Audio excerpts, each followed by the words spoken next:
สวัสดีค่ะยินดีต้อนรับท่านผู้ชมทุกท่านเข้าสู่รายการเบิงแล้วรวยชาแนลค่ะพี่น้องค่ะมาพบมาพอกันก็ไปในช่วงบ่ายค่ะของมื้อวันที่20ค่ะเดือนพฤษภาคมนะคะปีพุทธศักราช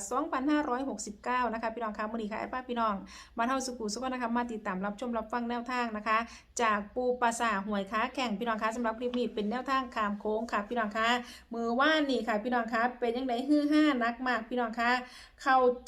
7007เด้อพี่น้องเด้อเป๊ะมากค่ะพี่น้องค่ะมื้อนี้นะคะปูเรามีแนวทางมาฝากแล้วพี่น้องคะเอาแนวทางของปูภาษาหวยค้าแข่ง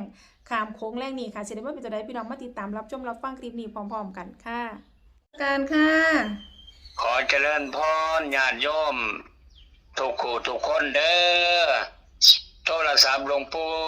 ภาษาหายเครื่องนั่นเครื่องใส่งานข้อมูลหลายขนาดแต่ดียังมีเครื่องนี้สำรองอยู่ค่ะเครื่องนี้ซื้อมาใหม่เด้เพราะว่าก็ยังเป็นแอดไลน์ได้อยู่เบอร์นี้ก็ได้เนาะค่ะปูก็เอาจังซี่เขาเป็นเรื่องเป็นเล่าวเลยสำหรับมื้อนี้นกมาห้องแหมเอาอีกบ่นกห้องอ่ะเอาแล้วปูโอ้ยเห็นคนแห่งคืนห้องนกห้องนั่นนกห้องมื้อนี้มันไล่หนีมันก็บ่หนีมื้อเช้านี่ตอนสิไปบิณฑบาตนะมันนกห้อง2ตัว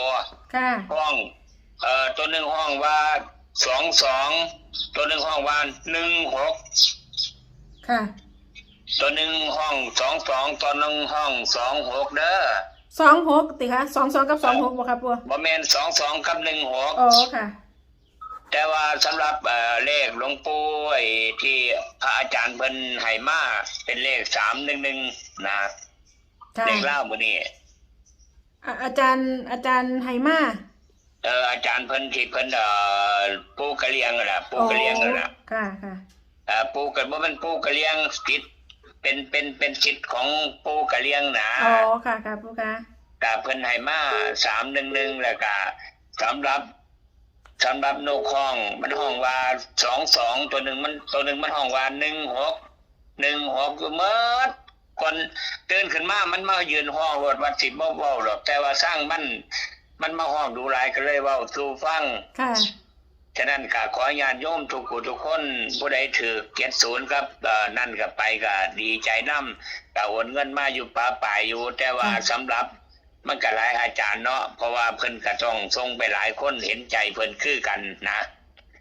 ฉะนั้นก็ขอให้ญาติโยมทุกผู้ทุกคนตั้งเบิดจักสิออกบ่ออกแล้วโยมเด้อแต่ว่าครูบาอาจารย์เพิ่นให้มาก็เป็น311นะปู่ว่ามีความฝันบ่ครับปู่ความฝันปู่ว่ามีแต่ความฝันของปู่มันเป็นจังซี่ค่ะฝันคิ้วคักคิ้วแน่เด้ค่ะฝันว่าโทรศัพท์เจ้าสิหายเด้พะนะสิหายจังได๋โทรศัพท์เป็นกระเป๋าเงินเป็นแนวเฮาฮู้สิมีปัจจัยใส่นั่นหั่นพร้อมเนาะค่ะเฮาก็ถือเป็นกระเป๋าสตางค์ก็ว่าได้เพราะว่าฮู้แล้วก็ฮู้10แล้วก็มี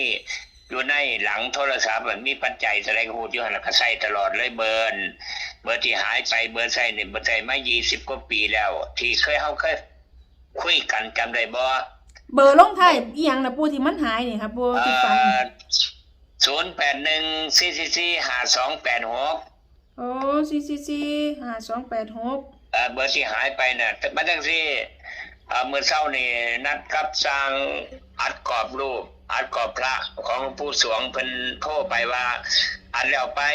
เพิ่นว่าอัดแล้วของก็แล้ว6รูปมาเอารถหรือว่า6องค์มาเอารถก็เลยไปเอาเว้ากับเพิ่นแล้วก็เลยวางโทรศัพท์ไว้ตักบัดลงจากรถเก๋งกับของเพิ่นลงไปเอาแล้วขึ้นรถเลยนะบัดมาฮอดได้หม่องเลยรีบไปหม่องกิจนิมนต์ไปฮอดหม่องกิจนิมนต์หาโทรศัพท์ก็บ่เห็นเลยโทรไปหาร้านเขาก็ว่าบ่เห็นมากขวาใช้ก็บ่เห็นแล้วก็ให้คนติดตามที่เคยอยู่วัดกับพระทายกวัดเพิ่นก็ซอยหาบัดนี้พอดีพยาบาลโทรหาติดต่อก็บ่ได้เป็นอีหยังเพิ่นก็ถามข่าวเนาะก็เลยว่าโทรศัพท์หายติดต่อเพิ่นมันบ่มีหยังดอกมีข้อมูลที่แอดไลน์ไว้ก็มีส่งครูบาอาจารย์เพิ่นหลายต่อหลายคนน่ะนะมันอยากจะติดต่อทางโทรศัพท์และทางไลน์ได้แต่บัดนี้หายไปแล้วบัดนี้ก็เลยฝันเมื่อคืนฝันว่าจังซี่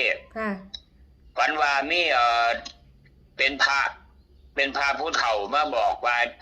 โทรศัพท์เจ้าสิหายเด้อพุ่นน่ะเก็บดีๆเด้อพุ่นน่ะ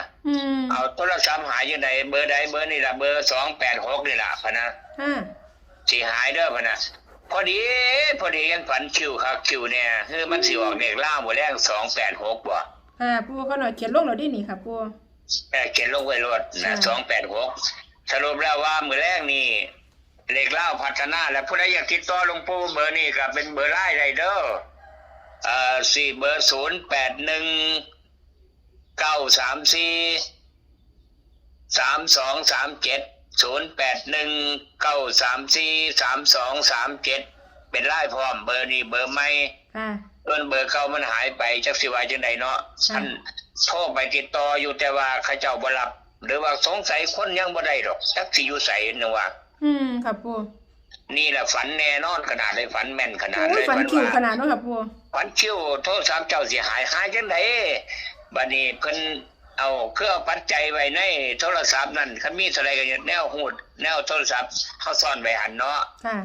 ไปใส่มาใส่เฮาต้องถือแต่จำเป็นเฮาสิใส่เฮาต้องใส่ปัจจัยอยู่หั่นอยู่ในโทรศัพท์ฉะนั้นเบอร์โทรศัพท์ที่หายไปคือ286เด้อโยมเด้อ อ๋อ ค่ะปู แต่ว่าบัดนี้นกฮ้องมันมาห้องตั้งแต่เช้าแต่ก่อนตื่นขึ้นมาก่อนบินบาตมันห้องตัวหนึ่งห้อง22ตัวหนึ่งห้อง16 ค่ะ จักสิออกบ่ออกโยมพิจารณาเบิ่งเด้อแต่ว่ามื้อคืนนี่เขาเจ้าก็ส่งข่าวอยู่ส่วนมากก็ซุ่มบูชาหลวงปู่เหรียญหลวงปู่สวงนั่นที่ว่าโชคดีนั่นล่ะไปล่ะถูกหมดทุกคนอยู่ ค่ะปู ส่งไปสิส่งไปแล้วประมาณหลายอยู่แต่ว่าเขาเจ้าก็โทรมาเอาถือทุกคนเลยดีใจนํอยู่เด้อ ค่ะปูเบิดเราไปบริปูค้าเหรียญน่ะเบิดเราบ่ เหรียญเนี่ยอยู่4เหรียญอยู่เพราะว่าเขาเจ้าจองไว้เขาเจ้าบ่เอาเล่นแบบใหม่บัดนี้แบบว่าบัดนี้ต้องให้โอน แม่นอยู่ดอกค่ะปู ใจมาก่อนบัดนี้แนวส่งไปแล้วปัจจัยก็บ่โอนมาให้ แม่น โอน ค่ะ แล้ว ปู แต่ว่าปัจจัยบ่เข้า ค่ะ ยิ่งเป็นจังซี่จักสิว่าใดฉะนั้นก็ก่อนที่จบนี่ก็เว้ามาโดนแล้วเนาะ ค่ะ ได้6นาทีกว่าแล้วก็ให้โยมพิจารณาเบิ่งว่าคืนนี้286เบอร์โทรศัพท์ที่มันหายไปน่ะ ค่ะ ชื่อเป็นเด็กลาวพวกแน่แล้วนกมาห้องก็คือ2216 ค่ะ 2216ของจนไรหนีก็บ่หนียังว่าฉะนั้นก็มัน2ตัวคือเก่าล่ะ จ้า ก็ขอให้ญาติโยมทุกคนพิจารณาเบิ่งถ้าออกแต่ก็โชคดีค่อยว่ากันขอโทรหาหลวงปู่หรือว่าโทรหาเบิ่งละรวยเนาะ ค่ะปู ขอเมื่อพ่อในโชคดีอยู่ดีมีแห้งขอเจริญพ ขอบคุ ร ณปูค่ะการนมัสการนะคะปูสาธุค่ะรูปแนวทางถ่ายคลิปนี้ค่ะพี่น้องคะแนวทางจากปูปราสาทหวยค้าแข่งค่ะพี่น้องแนวทางขามโค้งนะคะพี่น้องคะเอาวันนี้นะคะพี่น้องนกมะห้องบอกปูนะคะ2ตัวหนึ่งห้องบอก22อีกตัวหนึ่งห้องบอก16ค่ะพี่น้องคะส่วนความฝันของปูนี่286เด้อค่ะพี่น้องเด้อ286นะคะวันนี้นะคะลูกศิษย์ของปูกระเลียงค่ะ311พี่น้องมาเบิ่งแนวทางของปูค่ะพี่น้องคะมือว่านี่70นะคะพี่น้องคะ70ตรงๆเลยค่ะพี่น้องคะพี่น้องแคปหน้าจอเด้อพี่น้องเด้อมาแล้วนะคะแนวทางของปูปราสาทหวยค้าแข่งพี่น้องแคปหน้าจอค่ะพี่น้องคะก็มีประมาณนี้ค่ะสำหรับแนวทางจากปูปราสาทหวยค้าแข่งนะคะแนวทางขามโค้งค่ะพี่น้องอย่าลืมค่ะนำไปพิจารณาเบิ่งเนาะค่ะพี่น้องคะทางช่องนำเสนอเพื่อเป็นแนวทางคือเก่าค่ะโปรดใช้วิจารณญาณในการรับชมรับฟังนะคะขอขอบคุณพี่น้องค่ะสำหรับการติดตามรับชมรับฟังนะคะขอขอบคุณสำหรับข้อมูลในคลิปนี้ค่ะพี่น้องค่ะขอบคุณแนวทางจากปูปราสาทหวยค้าแข่งค่ะสำหรับพี่น้องท่านใดที่เขาไม่เห็นคลิปนี้เป็นเทื่อแรกค่ะพี่น้องค่ะถ้าอยากสิพลาดกับแนวทางเด็ดๆแบบนี้นะคะพี่น้องค่ะเข้ามาแล้วก็อย่าลืมเด้อค่ะพี่น้องค่ะฝากกดติดตามนะคะกดไลค์กดแชร์นะคะกดกระดิ่งแจ้งเตือนทั้งหมดนะคะเพื่อที่จะได้บ่พลาดทุกคลิปทุกข่าวสารแนวทางจากทางรายการเนาะค่ะพี่น้องคะเอาสำหรับคลิปนี้ค่ะพี่น้องคะแนวทางจากปูปราสาทหวยค้าแข่งขามโค้งค่ะทั้งหมดนะคะมื้อนี้มีเพียงสำนีเด้อค่ะพี่น้องแอร์ก็สิได้ขอตัวลาพี่น้องว่าเฮาสุขุสุขนไปก่อนนะคะเอาไว้พอกันใหม่ก็ไปได้คลิปหน้าค่ะพี่น้องคะสำหรับคลิปนี้สวัสดีค่ะ